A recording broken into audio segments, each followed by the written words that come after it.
నమస్కారం ETV news కు స్వాగతం ముఖ్యాంశాలు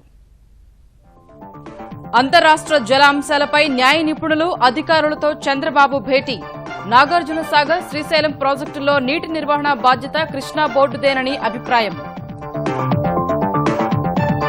అమరావతికి ఉద్యోగుల తరలింపు మార్గదర్శకాలకు రేపు తుదిరూపు కమిటీ ప్రతిపాదనలపై ఉన్నత స్థాయి సమావేశంలో నిర్ణయం దసరా తర్వాత కొత్త సచివాలయ నిర్మాణానికి సిద్దమవుతున్న తెలంగాణ సర్కారు అత్యాధునిక సదుపాయాలతో రూపుదిద్దుకోనున్న భవనాలు కళాశాలల్లో ర్యాగింగ్ నిరోధానికి ఆంధ్రప్రదేశ్ పోలీస్ శాఖ ప్రత్యేక కార్యాచరణ మొబైల్ యాప్ల ద్వారా ఫిర్యాదులకు అవకాశం నేటి నుంచి భాజపా జాతీయ కార్యవర్గ భేటీ యూపీ అసెంబ్లీ ఎన్నికల్లో అనుసరించే వ్యూహం ఖరారు చేయనున్న నేతలు పౌర విమానయాన నిబంధనల్లో మార్పులు చేసిన కేంద్రం టికెట్ రద్దు రుసుము మూలధనను మించకూడదంటూ కొత్త నియమం రణరంగంగా మారిన యూరో సాకర్ టోర్నీ ఫ్రాన్స్లో ముష్టి యుద్ధాలకు దిగుతున్న ప్రత్యర్థి జట్ల అభిమానులు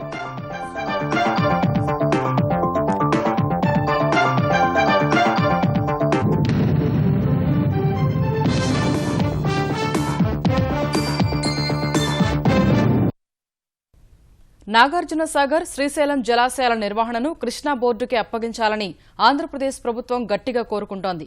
ఈ మేరకు కేంద్రం చర్యలు చేపడితే నీటి పంపిణీ సమస్యలు తలెత్తబోవని అభిప్రాయపడుతోంది. న్యాయ నిపుణులు జలవనరుల శాఖ అధికారులతో సమావేశమైన ముఖ్యమంత్రి చంద్రబాబు ప్రాజెక్టుల నిర్వహణ అంతర్రాష్ట్ర జల వివాదాలపై చర్చించారు. శ్రీశైలం దగ్గర కృష్ణానదిపై తెలంగాణ నిర్మిస్తున్న పాలమూరు, రంగారెడ్డి, దిండి ఎత్తిపోతల పథకాలు అంతర్రాష్ట్ర జల వివాదాలపై ఆంధ్రప్రదేశ్ ముఖ్యమంత్రి ఉన్నత స్థాయి సమావేశం నిర్వహించారు. ఈ భేటీలో సుప్రీంకోర్టు సీనియర్ న్యాయవాది ఏకే గంగూలీ, మంత్రులు యనమల రామకృష్ణుడు, దేవినేని ఉమామహేశ్వరరావు, ఉప ముఖ్యమంత్రి Chinarajappa, advocate general Dammalapati Srinivas, Krishna tribunal AOR Guntur Prabhakar, supreme court న్యాయవాది ఉమాపతి, జలవనరుల శాఖ కార్యదర్శి ఇంజనీర్ ఇన్ చీఫ్ రామకృష్ణ, ముఖ్యమంత్రి కార్యాలయ అధికారులు పాల్గొన్నారు. అనుమతులు లేకుండానే తెలంగాణ చేపట్టిన పాలమూరు, రంగారెడ్డి ఎత్తిపోతల పథకంపై సుప్రీంకోర్టులో సమర్థంగా వాదనలు వినిపించాలని సమావేశంలో నిర్ణయించినట్లు సమాచారం. తెలంగాణ నీటిపారుదల శాఖ మంత్రి, కొంతమంది తెలంగాణ మంత్రులు కేంద్ర జలవనరుల శాఖ మంత్రి ఉమాభారతిని కలిసి కృష్ణా ప్రాజెక్టుల్ని కేఆర్బీఎం పరిధిలోకి తీసుకోవద్దని ఒత్తిడి చేయడం సమంజసంగా లేదనే అభిప్రాయం భేటీలో వ్యక్తమైనట్లు తెలిసిందే. శ్రీశైలం, నాగార్జున సాగర్ ప్రాజెక్టులకు వచ్చిన నీటిని ఆంధ్ర, తెలంగాణ మధ్య పంపిణీ చేయాలని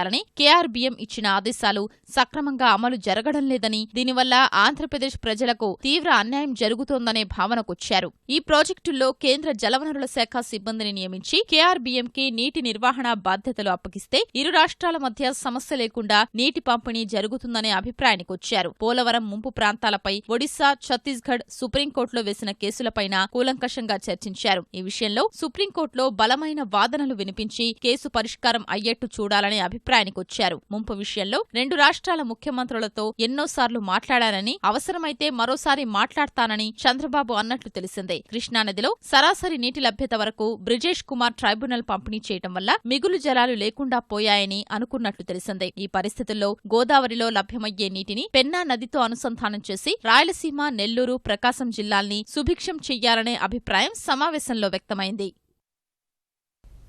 కర్ణాటకలో కృష్ణా ప్రాజెక్టులపై తెలంగాణ ప్రభుత్వ బృందం అధ్యయనం ముగిసింది.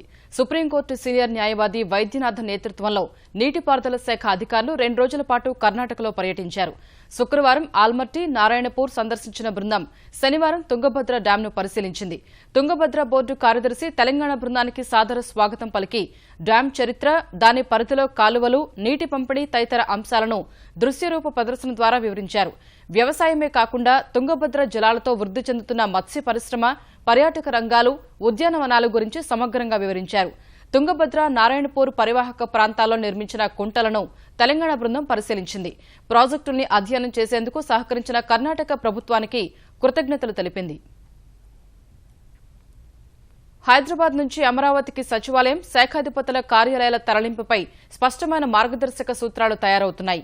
ఉద్యోగుల్లో నెలకొన్న గందరగోళం తొలగిపోయేలా ఆంధ్రప్రదేశ్ సర్కారు జాగ్రత్తలు తీసుకుంటున్నట్లు తెలుస్తోంది. ఈ మేరకు ఏర్పాటు చేసిన కమిటీ ప్రాథమికంగా కొన్ని ప్రతిపాదనలు రూపొందించింది. ఇవి రేపు కొలిక్కి వచ్చే అవకాశం ఉంది.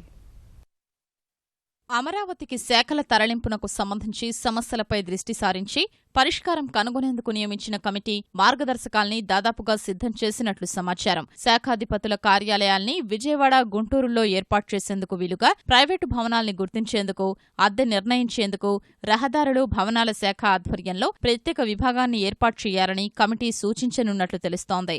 అద్దె నిర్ణయించాక ఆ పరిమితికి లోపే ధర ఉంటే అనుమతి కోసం ప్రతి దస్త్రం ఆర్థిక శాఖకు వెళ్లాల్సిన అవసరం లేదని అభిప్రాయపడింది. వెలగపూడిలో నిర్మిస్తున్న తాత్కాలిక సచివాలయంలో ఏ తేదీకి ఏ బ్లాక్ నిర్మాణ పనులు పూర్తవుతాయి, అక్కడికి వెళ్లడానికి ఎప్పుడు వీలవుతుందనే అంశంపై ప్రాథమిక వసతులు, పెట్టుబడుల శాఖలోని సిఆర్డీఏ విభాగం ఎప్పటికప్పుడు ఆయా శాఖల ముఖ్య కార్యదర్శులకు సమాచారమివ్వాలి. శాఖాధిపతుల కార్యాలయాలు తరలించాక కూడా హైదరాబాద్లో ప్రస్తుతమున్న కార్యాలయాలు ఆయా విభాగాల ఆధీనంలోనే ఉండేలా ఎవరికి వారు తగిన ఏర్పాట్లు చేసుకోవాలని సూచించింది. తరలింపులో భాగంగా ప్యాకింగ్, రవాణా, అవసరమైతే ఫర్నిచర్ కొనుగోలుకు ఆయా శాఖలు బడ్జెట్ మొత్తాల్ని వాడుకునే వెసులుబాటు కల్పించాలి. సామగ్రి తరలింపు వ్యయాల్ని రవాణా శాఖ నిర్ణయించాలి.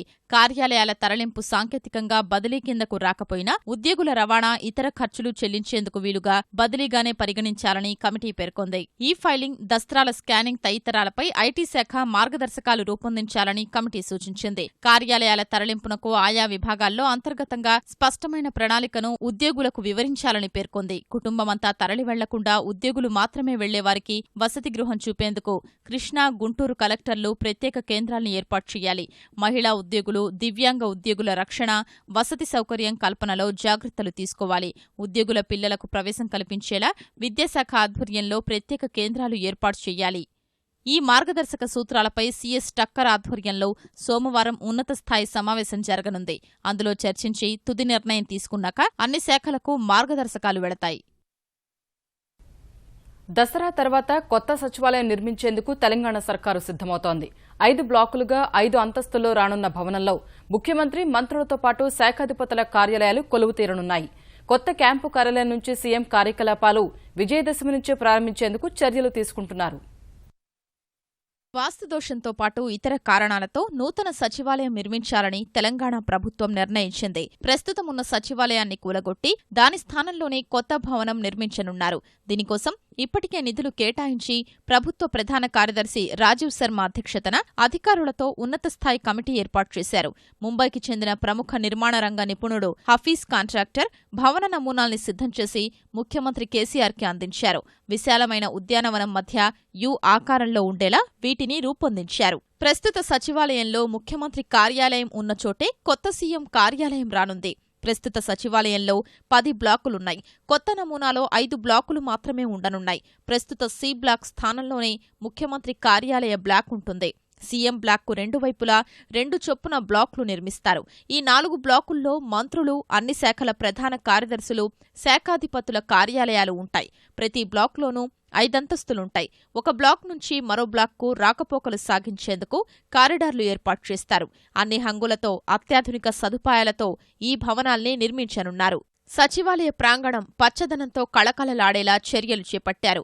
ఇక్కడ పెద్ద ఎత్తున మొక్కలు నాటి అందమైన ఉద్యానవనం అభివృద్ధి చేస్తారు. వాహనాలు నిలిపేందుకు భూగర్భంలోనే పార్కింగ్ సదుపాయం ఏర్పాటు చేస్తారు. వాస్తుదోషం లేకుండా అన్ని రకాల జాగ్రత్తలు తీసుకుంటున్నారు. తెలుగు తల్లి ఫ్లైఓవర్ వైపునున్న చోటును వాణిజ్య లేదా ఇతర అవసరాలకు వాడుకునే అవకాశముంది. బేగంపేటలో ముఖ్యమంత్రి కొత్త అధికారిక నివాసం, క్యాంపు కార్యాలయం దసరా నాటికి పూర్తవుతాయని సమాచారం. కొంత ఆలస్యమైనా దీపావళి కల్లా ఖచ్చితంగా సిద్ధమవుతుందని చెప్తున్నారు. ఆంధ్రప్రదేశ్ సచివాలయ ఉద్యోగుల తరలింపు కూడా దీపావళి నాటికి దాదాపుగా పూర్తవుతుందని చెప్తున్నారు. మిగిలిన వారిని ఇతర చోట్ల సర్దుబాటు చెయ్యాలని భావిస్తున్నారు. తూర్పుగోదావరి జిల్లా తుని సంఘటన నేపథ్యంలో పోలీసులు అమాయకులను అరెస్టు చేశారని, వారిని విడుదల చేయాలని డిమాండ్ చేస్తూ మాజీ మంత్రి ముద్రగడ పద్మనాభం చేపట్టిన ఆమరణ దీక్ష 3వ రోజు కొనసాగుతోంది. ఆయన నీరసంగా ఉన్నారని వైద్యులు తెలిపారు. రాత్రి మంచినీళ్లు తాగేందుకు అంగీకరించినట్లు చెప్పారు. వైద్య పరీక్షలు చేసేందుకు పోలీసులు, వైద్యులు చేస్తున్న ప్రయత్నాలు ఫలించడం లేదని, అధికారులు, బంధువులు పలుమార్లు విజ్ఞప్తి చేసినా ఆయన పట్టు వీడటం లేదని వైద్యులు తెలిపారు. ముద్రగడ సతీమణి కూడా నీరసించినట్లు వెల్లడించారు. ప్రస్తుతానికి ముద్రగడ ఆరోగ్యం స్థిరంగానే ఉన్నా దీక్ష కొనసాగితే మాత్రం కష్టమని వైద్యులు చెబుతున్నారు. ముద్రగడ పద్మనాభం గారు పరీక్ష చేయడానికి మమ్మల్ని అనుమతించలేదు. బ్లడ్ శాంపిల్ లేకుండా మనం ఏమీ చెప్పలేము. ఇదే కంటిన్యూ చేస్తే ఇలా ఫాస్టింగ్ లో ఉంటే కనుక శరీరంలో అనేక మార్పులు జరుగుతాయి. షుగర్ సంబంధించి, వయసు సంబంధించి రకరకాల మార్పులు జరిగే అవకాశం ఉంది. ఇట్లాగా మనం ఎక్కువ కాలం ఇట్లా ఉంచడానికి కుదరదని చెప్పేసి వారి బంధువులకి వాళ్ళు హెచ్చరించడం జరిగింది. అవసరమైతే తప్పనిసరిగా ఐవీ ఫ్లూయిడ్స్ ఇవ్వడం అనేది చాలా ముఖ్యమని చెప్పి తెలియజేస్తాం. ముద్రగడ దీక్షపై ఆంధ్రప్రదేశ్ మంత్రులు మరోమారు తీవ్రస్థాయిలో విరుచుకుపడ్డారు. కాపుల సంక్షేమం కోసం ప్రభుత్వం చర్యలు చేపడుతున్నా దీక్ష చేపట్టడం సరికాదన్నారు. జగన్ మెప్పు కోసం ముద్రగడ ప్రయత్నిస్తున్నారని మంత్రి పల్లె రఘునాథ్ రెడ్డి విమర్శించారు. కాపు కార్పొరేషన్కు 1000 కోట్లు కేటాయించినందుకు దీక్ష చేస్తున్నారా అని మంత్రి అచ్చెన్నాయుడు ప్రశ్నించారు. నాకైతే అర్థం కావట్లేదు, ప్రజలకు అంతకంటే అర్థం కావట్లేదు. ఆయన వెనక ఉండే అర్థశక్తులు రిమోట్ కంట్రోల్ జగన్ ఈ కొత్త సత్యంలో ఉన్న వాళ్ళు ఉన్న ఆయన ఈ విధంగా చేయడం ప్రజలు హర్షించలేకపోతున్నారు. ఈ మధ్యకాలంలో ముద్రగడ కూడా ఈ మధ్యన మరి ఈస్ట్ గోదావరి జిల్లాలో కొంతమంది శాసనసభ్యులు మా పార్టీలోకి వచ్చారు. మరి ఆ నియోజకవర్గాల్లో ఏదో ఒక నియోజకవర్గానికి వైఎస్ఆర్ పార్టీ ఇన్ఛార్జిగా ముద్రగడను కూడా ప్రకటిస్తున్నారన్నట్టుగా నిన్న మొన్న నాకు వార్తలు వచ్చాయి. ఇదేదో కాపులు యాజిటేషన్ కాదు, కాపుల నిరాహార దీక్ష కాదు. ఉద్యమ స్ఫూర్తితో ఈటీవీ ఈనాడు చేపట్టిన వనభారతి జనహారతి కార్యక్రమంలో అన్ని వర్గాల ప్రజలు భాగస్వాములవుతున్నారు. నానాటికి తరిగిపోతున్న పచ్చదనాన్ని కాపాడి పొడుమి తల్లికి పచ్చని హారం అందించే ఈ మహాక్రతువులో పాల్గొంటున్నారు. పర్యావరణ పరిరక్షణ యజ్ఞం ఆంధ్రప్రదేశ్లో ఉత్సాహంగా సాగుతోంది. విశాఖ జిల్లా అనకాపల్లిలో దాడి వీరనాయుడు డిగ్రీ కళాశాల విద్యార్థులు పరమేశ్వరి పార్కులో మొక్కలు నాటారు. నర్సీపట్నం మండలం బలిఘటంలో మంత్రి అయ్యన్న పాత్రుడు మొక్కలు నాటారు. పర్యావరణ పరిరక్షణకు ఈటీవీ ఈనాడు ఎంతో కృషి చేస్తున్నాయని ప్రశంసించారు. కర్నూలు జిల్లా బనగానపల్లి కస్తూర్బా పాఠశాలలో మాజీ సర్పంచ్ బీసీ రాజారెడ్డి మొక్కలు నాటితే, కృష్ణా జిల్లా నాగాయలంకలో స్వచ్ఛ భారత్ కార్యకర్తలు 250 మొక్కలను నాటారు. చెట్లను రక్షిస్తేనే మానవ మనుగడ సాధ్యమని వారు పేర్కొన్నారు.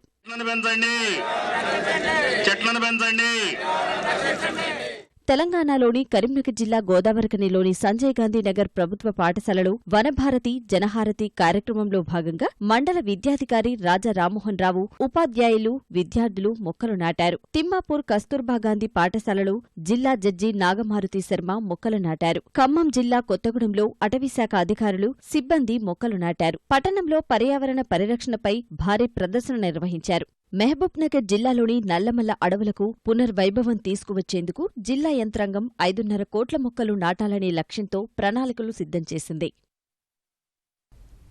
ఆంధ్రప్రదేశ్ ముఖ్యమంత్రి చంద్రబాబు నాయుడు రాష్ట్ర గవర్నర్ నరసింహన్తో భేటీ అయ్యారు. శనివారం రాత్రి రాజ్భవన్లో జరిగిన ఈ సమావేశంలో ఆంధ్రప్రదేశ్లోని తాజా పరిణామాలను చంద్రబాబు గవర్నర్ దృష్టికి తీసుకొచ్చారనే సమాచారం. 2 తెలుగు రాష్ట్రాలకు సంబంధించిన అంశాలు, నీటి పంపకాలు తదితర విషయాలు ప్రస్తావనకు వచ్చినట్లు తెలిసింది. చాలా రోజుల తర్వాత హైదరాబాద్ వచ్చిన చంద్రబాబు పార్క్ హైత్ హోటల్లో ఉన్న సర్వీస్ అపార్ట్మెంట్లో బస చేశారు. తన కుటుంబం పార్క్ హైత్కు మారాక ఆయన రావడం ఇదే తొలిసారి. కళాశాలల్లో ర్యాగింగ్ను నిరోధించేందుకు ప్రత్యేక కార్యాచరణ రూపొందిస్తున్నామని ఆంధ్రప్రదేశ్ డీజీపీ రాముడు తెలిపారు. సాంకేతికతను ఉపయోగించుకుంటూ కియోస్కీలు, మొబైల్ యాప్ల ద్వారా ఫిర్యాదులకు అవకాశం కల్పిస్తామన్న ఆయన ప్రత్యేక గస్తీ వాహనం, ర్యాగింగ్ నిరోధక బృందాలతో నిరంతరం పర్యవేక్షణకు శ్రీకారం చుడతామని తెలిపారు. తొలి విడతగా ఈ విధానాన్ని ఎస్కేయూలో అమలు చేసి దశల వారీగా అన్ని విశ్వవిద్యాలయాలకు విస్తరించేందుకు పోలీసు శాఖ ప్రయత్నిస్తోందని వివరించారు. ర్యాగింగ్ను మనం అరికట్టడానికి ఈబీ2 యూవిజిల్ అనే స్కీమ్ కూడా ఒక యాప్ తయారు చేశారు. దాన్ని కూడా ఇంప్లిమెంట్ చేయాలని చెప్పి చూస్తున్నాము. ఒక యూనివర్సిటీ ముందుకు వచ్చింది, మేము ఫస్ట్ పైలట్ ప్రాజెక్ట్ అయితే మేము చేస్తామని. అది ఒక యూనివర్సిటీలో పెడుతున్నాము. అది పెట్టిన తర్వాత సక్సెస్ అయితే ఎస్కే యూనివర్సిటీలో పెట్టాలని డిసైడ్ చేశాము. అక్కడ సక్సెస్ అయితే దాన్ని మిగతా యూనివర్సిటీస్కు, మిగతా కాలేజెస్కు, ఇన్స్టిట్యూషన్స్ కూడా దాన్ని మేము తీసుకుపోవడం జరుగుతుంది. తెలుగు విద్యార్థులు ఉత్కంఠగా ఎదురుచూస్తున్న జేఈఈ అడ్వాన్స్డ్ ఫలితాలు ఇవాళ విడుదల కానున్నాయి. ఏ క్షణంలోనైనా ఫలితాలను వెబ్సైట్లో ఉంచే అవకాశం ఉంది. తెలుగు రాష్ట్రాల నుంచి ఏడాది 21,000 మంది విద్యార్థులు జేఈఈ అడ్వాన్స్డ్ పరీక్షకు హాజరయ్యారు. గత 8 ఏళ్లుగా తెలుగు విద్యార్థులు టాప్ 100 ర్యాంకుల్లో 50కు పైగా సాధిస్తున్నారు. మొదటి 10లోపు ర్యాంకుల్లోనూ తెలుగు విద్యార్థులదే హవా. గతేడాది ఎస్సీ, ఎస్టీ, ఓబీసీ విభాగాల్లో తొలి ర్యాంకులు తెలుగు విద్యార్థులు దక్కించుకున్నారు. ఓపెన్ కేటగిరీలోనూ మొదటి 10లోపు 2 ర్యాంకులు దక్కాయి. ఈసారి ఫలితాలు ఎలా ఉండబోతున్నాయి అనే విషయంలో ఉత్కంఠ కనిపిస్తోంది. దేశవ్యాప్తంగా జేఈఈ అడ్వాన్స్డ్ పరీక్షకు 1,58,000 మంది విద్యార్థులు హాజరయ్యారు. ఆంధ్రప్రదేశ్లో వైకాపా అధినేత జగన్ కుట్ర రాజకీయాలను ప్రజలు తిప్పికొట్టాలని ఆంధ్రప్రదేశ్ సాంఘిక సంక్షేమ శాఖ మంత్రి రావెల కిషోర్ బాబు పిలుపునిచ్చారు. అభివృద్ది పథం నుంచి ఆంధ్రప్రదేశ్ను వెనక్కి లాగాలని ప్రయత్నం చేస్తూ శాంతి భద్రతల సమస్య సృష్టిస్తే చూస్తూ ఊరుకోమని వ్యాఖ్యానించారు. పత్రికతో జగన్ బ్లాక్మెయిల్ రాజకీయాలు నడిపితే సహించే ప్రసక్తే లేదన్న ఆయన అవాస్తవాలతో ప్రజలను తప్పుదోవ పట్టిస్తున్న సాక్షి పత్రిక, టీవీ ఛానళ్లపై కఠిన చర్యలు తీసుకోవాల్సిన పరిస్థితులు ఏర్పడ్డాయని తెలిపారు.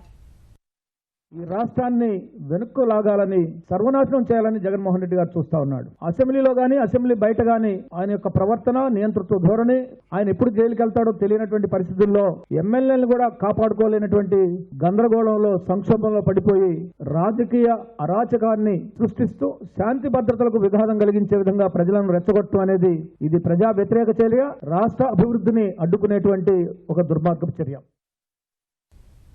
వ్యవసాయ అధికారుల సిఫారసు ఉంటేనే పురుగుల మందులు ఇచ్చే విధానం త్వరలో అమలు చేయబోతున్నట్లు తెలంగాణ వ్యవసాయ శాఖ మంత్రి పోచారం శ్రీనివాసరెడ్డి తెలిపారు. కరీంనగర్ జిల్లా మంథని నియోజకవర్గంలో పర్యటించిన ఆయన పలు అభివృద్ది కార్యక్రమాల్లో పాల్గొన్నారు. తెలంగాణలో 1,05,00,000 ఎకరాల సాగు భూమి ఉండగా వ్యవసాయ విస్తరణాధికారులు 1,112 మంది మాత్రమే ఉన్నారని మంత్రి తెలిపారు. 5,000 ఎకరాలకు ఒక విస్తరణాధికారిని నియమించనున్నట్లు వెల్లడించారు. 5,000 ఎకరాలకు ఒక విస్తరణ అధికారి, వ్యవసాయ విస్తరణ అధికారి 5,000 ఎకరాలకు ఒక వ్యక్తిని పెట్టాలని ప్రభుత్వం, ముఖ్యమంత్రి గారు నిర్ణయం తీసుకున్నారు. అయితే మా దగ్గర నుండి 1,112 ఉన్నారు. 1,05,00,000 ఎకరాలు ఉంది సాగు భూమి. అది తడి కావచ్చు, కృషి కావచ్చు, ఏదైనా కావచ్చు. అంటే ఇంకో 1000 మంది కావాలి. ఆ 1000 మందిని కొత్తగా ముఖ్యమంత్రి గారు పోస్టు మంజూరు చేశారు. సూర్యాపేటలో జరిగిన భాజపా వికాస్ పర్వ్ బహిరంగ సభలో రాహుల్ గాంధీపై భాజపా జాతీయ అధ్యక్షుడు అమిత్ షా చేసిన వ్యాఖ్యలను తెలంగాణ పీసీసీ అధ్యక్షుడు ఉత్తమ్ కుమార్ రెడ్డి తప్పుపట్టారు. రాష్ట్ర విభజన బిల్లులో తెలంగాణకు ఇచ్చిన హామీల్లో ఒక్కటి కూడా అమలు చేయని భాజపా రాహుల్ గాంధీని విమర్శించడం హాస్యాస్పదమని ఉత్తమ్ వ్యాఖ్యానించారు. విభజన బిల్లులో తెలంగాణకు భారీగా ప్రయోజనాలు చేకూర్చే అనేక అంశాలను యూపీఏ ప్రభుత్వం పొందుపరిచిందన్న ఉత్తమ్ 2 ఏళ్లైనా భాజపా ప్రభుత్వం ఒక్క అడుగు కూడా ముందుకు వేయలేదని విమర్శించారు. తెలంగాణ ప్రయోజనాలను ఏమాత్రం నెరవేర్చని భాజపా కాంగ్రెస్పై విమర్శలు చేయడం దురదృష్టకరమన్నారు. కీలకమైన ఉత్తరప్రదేశ్ శాసనసభ ఎన్నికల్లో విజయమే లక్ష్యంగా భాజపా నేటి నుంచి 2 రోజుల పాటు జాతీయ కార్యవర్గ సమావేశాలు నిర్వహించనుంది. 403 నియోజకవర్గాలున్న యూపీలో కనీసం 265 స్థానాలు దక్కించుకునేందుకు అనుసరించాల్సిన వ్యూహంపై చర్చే ప్రధాన ఎజెండాగా అలహాబాద్లో జరిగే ఈ కార్యక్రమానికి ప్రధాని నరేంద్ర మోదీ, భాజపా అధ్యక్షుడు అమిత్ షా, కేంద్ర మంత్రులు, భాజపా పాలిత రాష్ట్రాల ముఖ్యమంత్రులు హాజరు కానున్నారు. ఏడాదిలోగా జరగనున్న ఎన్నికలకు భాజపా ముఖ్యమంత్రి అభ్యర్థిగా ఎవరిని ప్రకటించాలనే అంశంపై కసరత్తు చేయనున్నారు. సోమవారం సమావేశాలు ముగిశాక ప్రధాని మోదీ భారీ బహిరంగ సభ నిర్వహించనున్నారు. అలహాబాద్లో తొలిసారి నిర్వహిస్తున్న జాతీయ కార్యవర్గ సమావేశాల కోసం విస్తృత ఏర్పాట్లు చేశారు. అటు ఈ సదస్సుకు ఒక్కరోజు ముందు భాజపా జాతీయ కార్యవర్గంలో కొత్త వారికి జోటు తగ్గింది.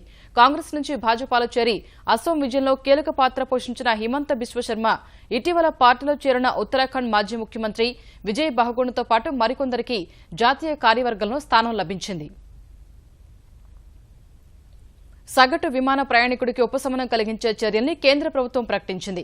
ఇక మీదట విమాన ప్రయాణ రద్దు ఛార్జీలు టికెట్ మూలధరను మించకూడదని నిబంధన విధించింది.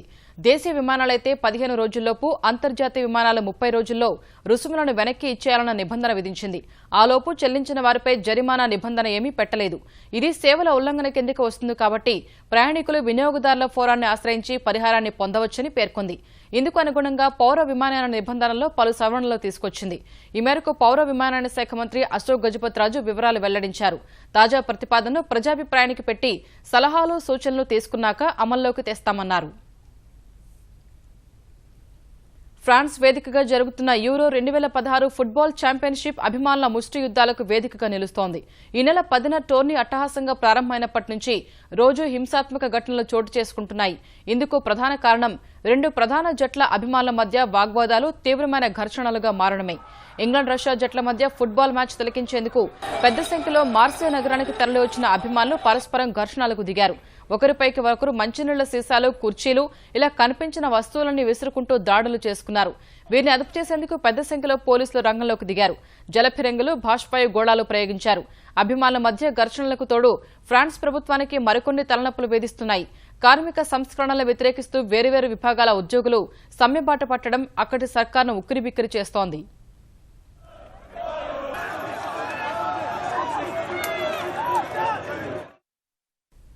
ఈటీవీ న్యూస్ సమాప్తం. నమస్కారం.